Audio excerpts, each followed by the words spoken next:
In this presentation, we'll be talking about how to handle working in groups. It sounds something very simple, but in reality, it's not as simple because people will actually work by themselves, get their stuff done, than to deal with more than one person and have their schedule in there, and certain things come along with working with groups.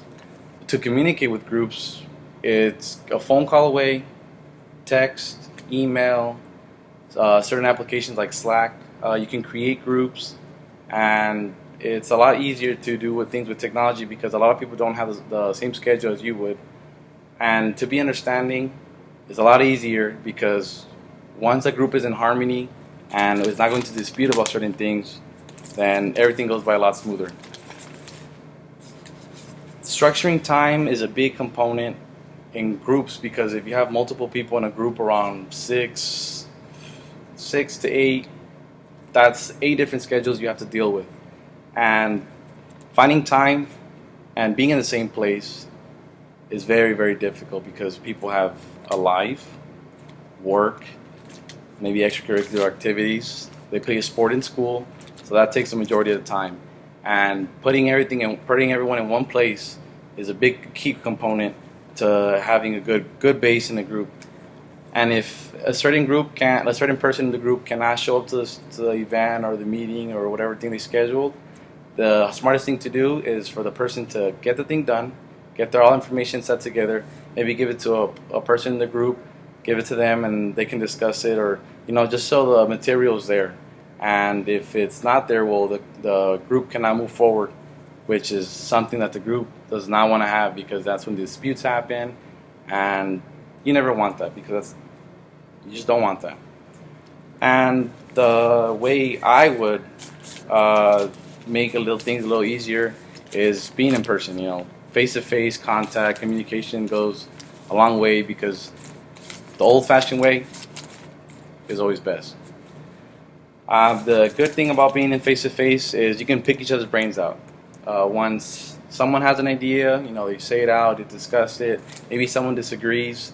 It's a lot easier to have a conversation in person than in text because a certain emotion goes towards their idea. And if they choose their side, they say their side, they give their ideas, they back up what they're trying to say. The group can debate or say whose idea is better, or actually put those two ideas together and collaborate them, and maybe a deal will come out a lot better. And obviously brainstorming does come with coming together, because you say an idea, I say, I like Apple, or I'd rather have Google, but there's always a line in between that you can mesh up those ideas and send something in between. The virtual part, about if you don't meet up and you're going to do a meeting online, the easiest thing is you can send a bulk of information to one another instead of reading out loud to each other.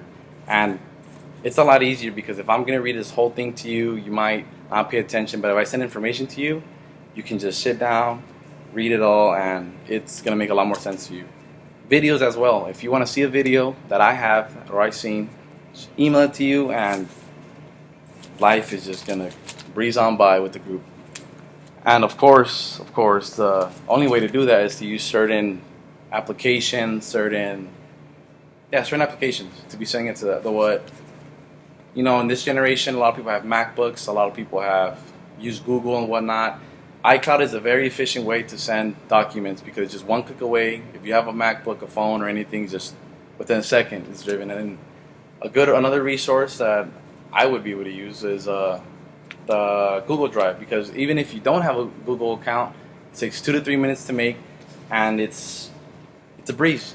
And if another partner in your group doesn't have it, they can make it as well. Another common one would be like the Dropbox and OneDrive as well, of course. And the big key thing about having a successful group is making sure you communicate. Because without communication, and just if you're a part of the group and you don't say one single word, and days by days go by, no one hears you, people are going to have certain thoughts about you not participating, and you're going to come out of the blue, and that's never a great thing. because you want to get your points. You want to be part of the group. You want to be put in the effort, and it feels nice once you get a good grade in a certain presentation. It puts all the work you put into a certain presentation. It's worth the while. You gotta stay focused because when you work in a group, it's kind of easy to just veer off and kind of put all the work on this person or put all the work on this person, and you just gotta work together, stay focused, stay on track, and just keep your lives forward. And you gotta work together. That's when it comes into staying focused. You stay focused. Everyone stays focused. You gotta work together and just get the job done. Thank you, and I hope you enjoyed this.